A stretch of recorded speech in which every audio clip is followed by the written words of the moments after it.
Cork est la troisième grande ville d'Irlande après Dublin et Belfast. Située à l'estuaire de la Lee, c'est l'un des plus grands ports naturels d'Europe. Holy Trinity Church est une église catholique de l'ordre des Capucins de style gothique. L'église Saint-Peter et Paul est l'une des plus célèbres de Cork, reconnue pour sa beauté architecturale. Cette église, aux allures de cathédrale, a été construite en 1859 et elle utilise essentiellement du grès rouge. Sa nef possède un toit très sculpté et son chœur abrite de magnifiques sculptures ainsi que de superbes vitraux. English Market, avec sa fontaine et de multiples marchands. Une petite ruelle surprenante, couverte de peintures très réalistes.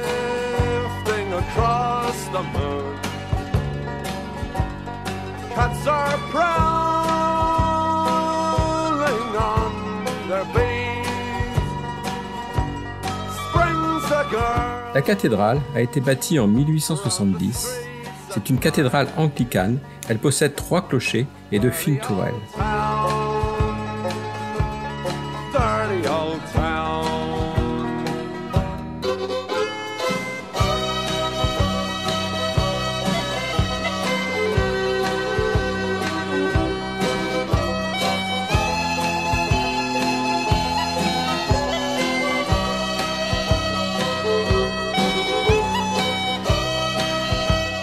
St. Anne Anglican Church a été érigée sur une colline du quartier de Shandong. C'est la plus ancienne de la ville et elle possède à son sommet une girouette insolite en forme de saumon.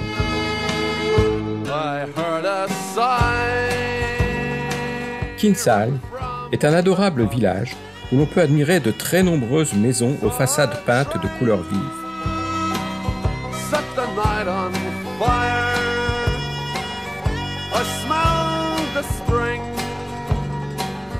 On the smoky wind, dirty old town, dirty old town. I'm gonna make me a picture box,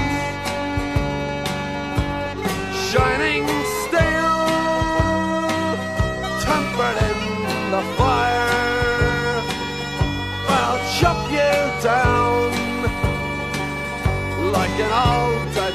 Mais Kinsale, c'est aussi le point de départ de la Wide Atlantic Way, route mythique de 2600 km qui permet d'explorer toute la côte ouest de l'Irlande. Nous avons prévu de l'emprunter afin de découvrir et de vous faire partager les vues spectaculaires ainsi que les nombreux sites exceptionnels irlandais qu'elle traverse. Harbour View. Au sol, on ne voit pas grand-chose, mais en prenant un peu d'altitude, le paysage est vraiment superbe. By the factory wall, dirty old town, dirty old town, dirty old town, dirty old town.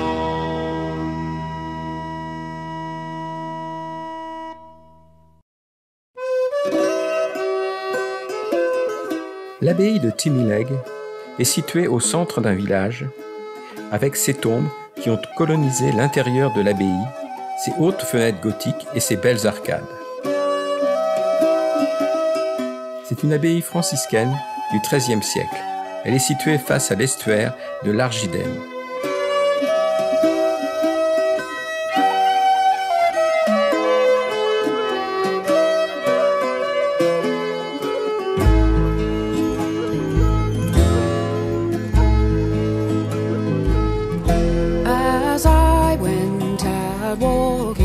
One morning in June to view the fair fields and the valleys in bloom, I spied a pretty fair maid. She appeared like a queen, with her costly fine robes and her mantle so green.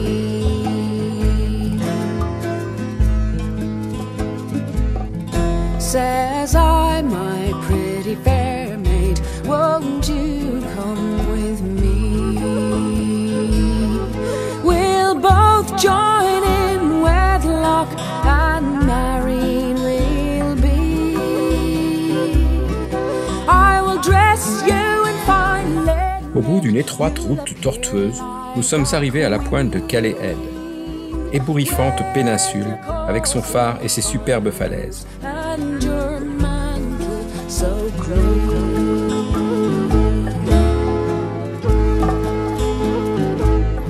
Says she, now my young man, you must be excused, for I'll wed with no man, so you must be refused. To the green woods I will wander and shun all men's view.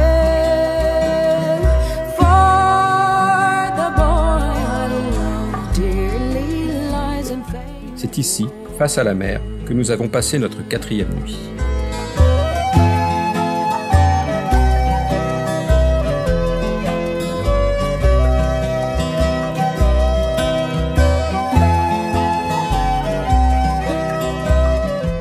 Le lendemain matin, petite balade le long de ces falaises où les rochers ressemblent à des proues de bateau.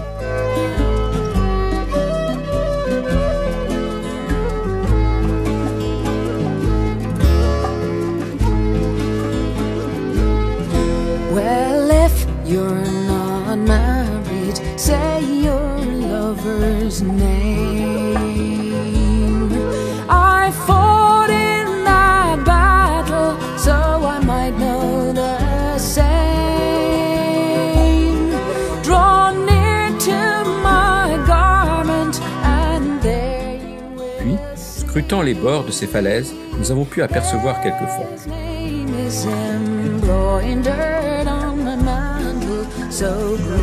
Baltimore est un charmant petit port de pêche et de plaisance, mais surtout le point de départ d'une balade vers Beacon Point, à 20 minutes à pied de Baltimore. La baie et ses falaises sont superbes.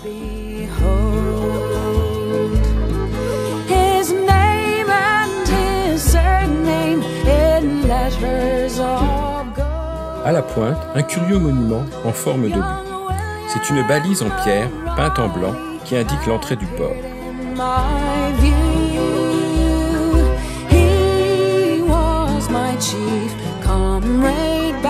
En revenant, nous sommes passés par un petit chemin, non balisé, mais tout à fait magnifique, autant pour la couleur de l'eau que pour les roches qui l'entourent.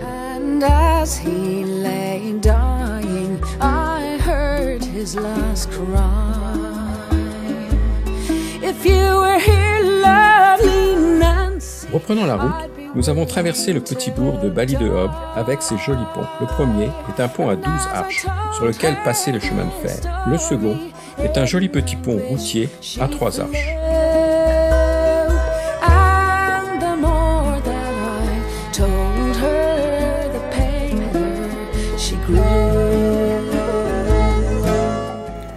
Le village, très en pente, possède de nombreuses maisons et boutiques aux couleurs très attrayantes.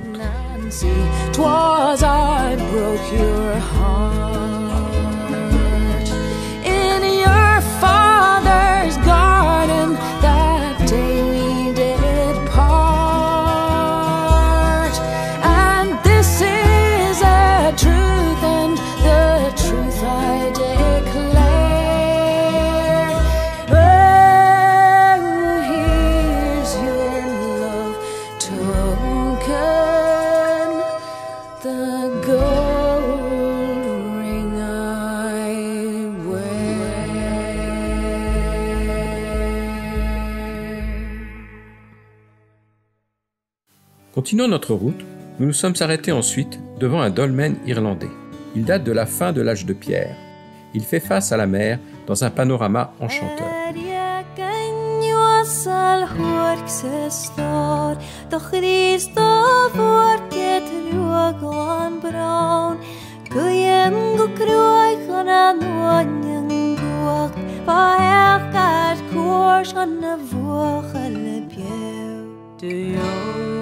Envy took a carnage, but rock to run, tilta the yard, the sluag shan bar for the rock fuera, a quant the helges in a shard. À une quinzaine de kilomètres, en allant vers la pointe de la péninsule, Barley Cove Beach, l'une des plus spectaculaires plages de sable de l'Ouest irlandais.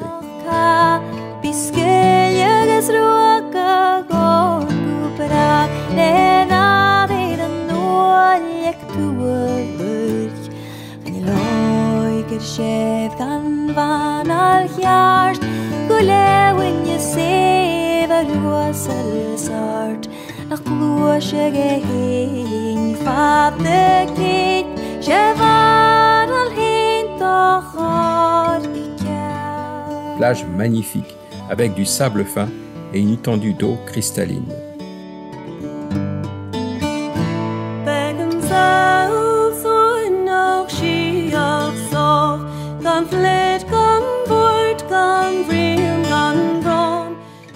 À l'arrière, un lagon avec des pontons d'accès pour ne pas abîmer les roselières où poussent de nombreuses plantes protégées.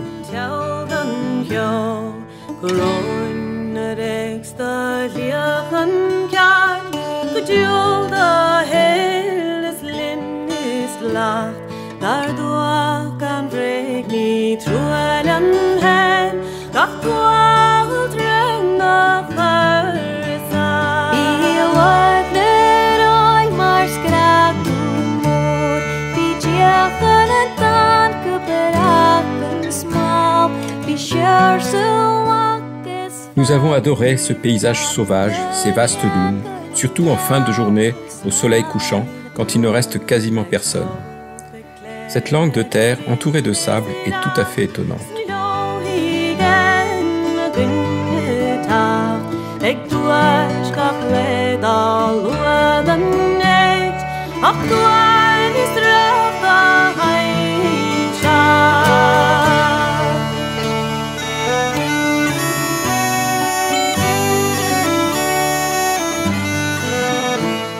Après en avoir pris plein les yeux, direction Mizen Head. Et vu l'heure tardive, nous avons passé la nuit sur le parking du site et nous le visiterons le lendemain.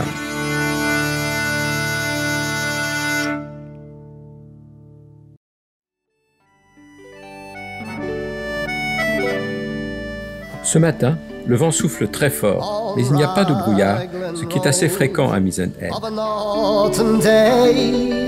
I saw her first and knew that her dark hair would weave. Après avoir franchi le pont qui date de 1909 et qui surplombe une large faille, on a accès à différentes terrasses panoramiques. I saw the danger, yet I passed along the enchanted way. Et au bout du bout, une ancienne lanterne rouge, modernisée à LED, signifiant la côte aux marins.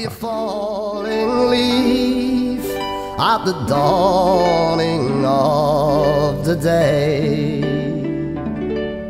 on Grafton Street in November, we tripped lightly along the ledge of a deep ravine where can be seen the worth of passion pledge. The Queen of Hearts still making tarts. En contrebas, un chemin mène à une arche naturelle taillée dans la roche.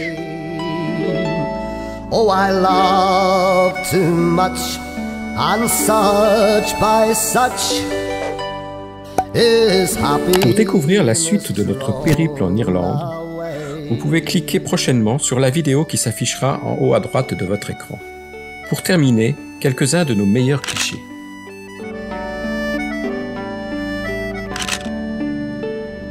I gave her gifts of the mind. I gave her the secret sign that's known to the artist who have known the true gods of sound and stone, and word and tint without a stint. I gave her poems to say with her own name there, and her own dark hair, like clouds over fields in May.